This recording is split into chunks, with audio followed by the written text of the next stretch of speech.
Hey guys, it's Dr. Daniel Sugai, board certified dermatologist. Welcome to my channel and welcome to the new year. Let's make some good habits this year, and today's video is perfect just to start off the 2025 year with some reminders, gentle reminders on how to have healthier skin. Today we'll be talking about sneaky ways you are aging your skin. There are various factors and also genetics, but let's talk about the things we can change and ways we can improve, especially the last habit I am guilty of. So let's talk about these things. Number one, do not smoke. And number two, minimize alcohol use this year. Sorry guys to be the party pooper. I do like to have drinks with friends, but we're gonna get into how those things will age you. Smoking tobacco products, you guys know it's bad for you. Overall health, not good for you, not just for your lungs, but every other organ can suffer, including cardiovascular disease and cerebral vascular disease. Cardiovascular mean heart health, cerebral vascular, you can increase your risk of stroke and other vascular issues like say peripheral vascular disease in your legs. That can also be promoted with smoking. You increase your free radical damage in your skin with smoking. Our body has trouble fighting that free radical damage and it will cause irreversible damage to our skin. There was a study that looked at the type of aging we get from smoking and from drinking alcohol, specifically 8 drinks or more a week. Smoking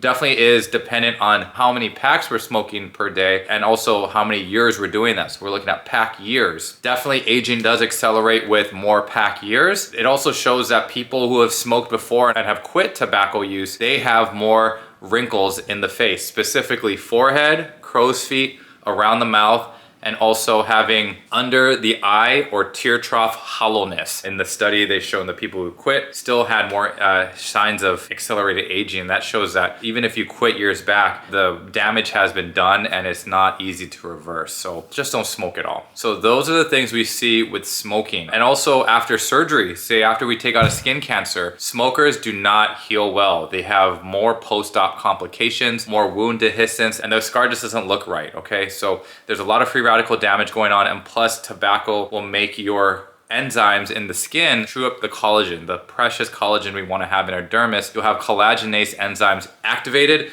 that will chew them up, similar to what the sun does. Alcohol and smoking will inhibit our body's ability to make collagen type 1. Type 1 collagen is very important for our skin, our bones, so we want to minimize those things. The study have shown that if you have moderate to heavy alcohol use, so 8 or more drinks a week, you can really increase the wrinkles in your forehead, have mid-face volume loss, and also have puffiness under the eyes. They also found that you can have increased peripheral vasodilation and broken blood vessels on the face. So cheeks wise, you can have increased blood vessels being shown. So people always say, I look like a ruddy Santa Claus when they have rosacea, and they said, I look like a drinker. So when you think about someone with rosacea, they are worried about looking like a drinker because they have those broken blood vessels, but they've shown that people who have 8 drinks or more a week are more likely to have that look, especially wine drinkers. So a very interesting study. The other thing they saw in smokers was that the lip fullness would decrease with time at an accelerated rate. So we always say the upper lip gets smaller as we get older, and then that ratio between our upper lip to our lower lip gets skewed. And so people like to get upper lip filler as they get older. That actually accelerates the loss of volume in your upper lip faster with smoking. So they found that in that study. Smoking, definitely no amount is good for you. Alcohol, they're saying that actually just a little bit is not good for you nowadays. It's shifting from, oh, you know, a drink or 2 a day is fine, you know, for especially wine drinkers because there's antioxidants in it, helps with cardiovascular disease and such. But now they're showing the increased risk of cancers with alcohol. So, you know, that coming out recently, the Surgeon General discouraging alcohol. I know it kind of is, it is a party pooper for this year, but I think to achieve a healthier body, healthier skin, we're gonna have to really minimize the alcohol going forward. So the next thing we should talk about would be sunlight. People aren't wearing sunscreen on a daily basis. Even in dark Seattle in the wintertime, people should be wearing sunscreen every day because there's UVA, there's UVB rays, but UVA is a longer wavelength and it can penetrate the clouds out there and also penetrate window glass, even the window glass in your car. The side windows can have UVA penetrate them, and that's why you see drivers. There's that famous New England Journal of Medicine photo of that truck driver who's driven for many years, and you could see the left side of the face, the driver's side, being much more photo age than the right.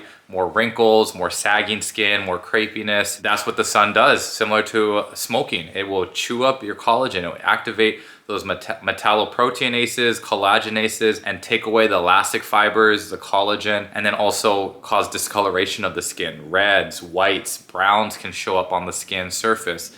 That's called poikiloderma of Savant when you have it all over your neck, and your face will have dermatoheliosis, changes there. You can have thickening of skin and also atrophy of skin. You know, say for the forearm skin can become so thin with time that you're gonna get that actinic purpura where you see, say, your parents or grandparents who have a minor bump into, say, a doorknob or resting their arm on the grocery cart, and they'll get big purple bruises all over their forearms. That's from chronic sun exposure, just thinning out the skin, causing atrophy. But you also can get that leathery, thick skin look on your face as well from chronic sun exposure. So it does different things to the skin. UVA, UV aging goes through window glass. UVB, we say UV burn, and that causes more carcinogenesis and skin cancer. So wear your sunscreen every day. I'll go through a quick morning routine on what to do at the end of this video. Thanks for sticking around for the end of the video because we'll be talking about what we can do to help reverse the aging process. The last habit or thing I need to work on would be sleep. Get at least 7 to 8 hours of sleep. They've shown that it does help with antioxidant repair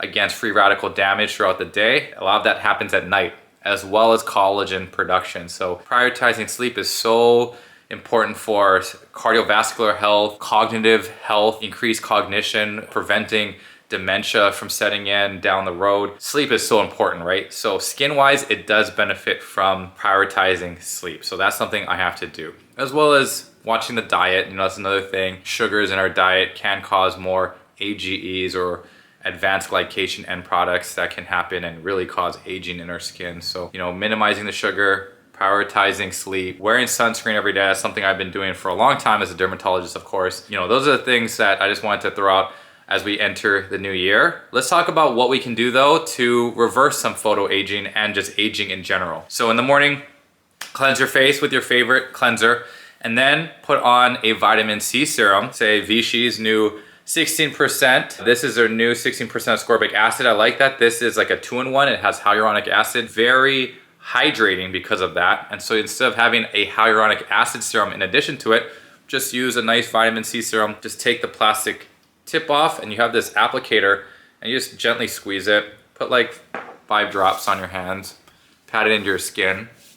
And you can even bring some down to your neck or décolleté area. This plastic applicator is meant to prevent oxygen from going into the product itself and oxidizing the product, so it will last longer. And then seal it in with your favorite moisturizer with SPF. Go for SPF 30 and above. I like La Roche-Posay's Toleriane Double Repair UV SPF 30. It has niacinamide. And you just put a nice little layer on your face to end your routine, okay?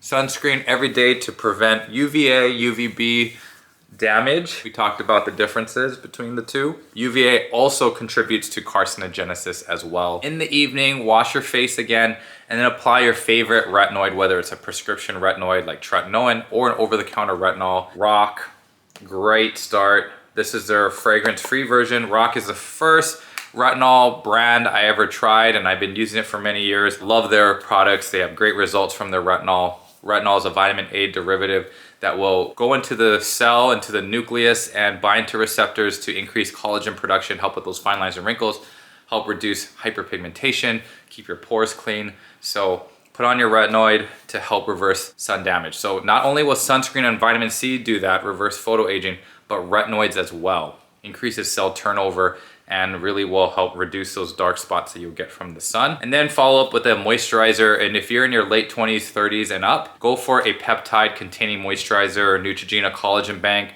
I've been using most recently Natura multi-peptide moisturizer. And then also the brand that I discovered in 2024 that has impressed me is OneSkin. So their face supplement, very nice.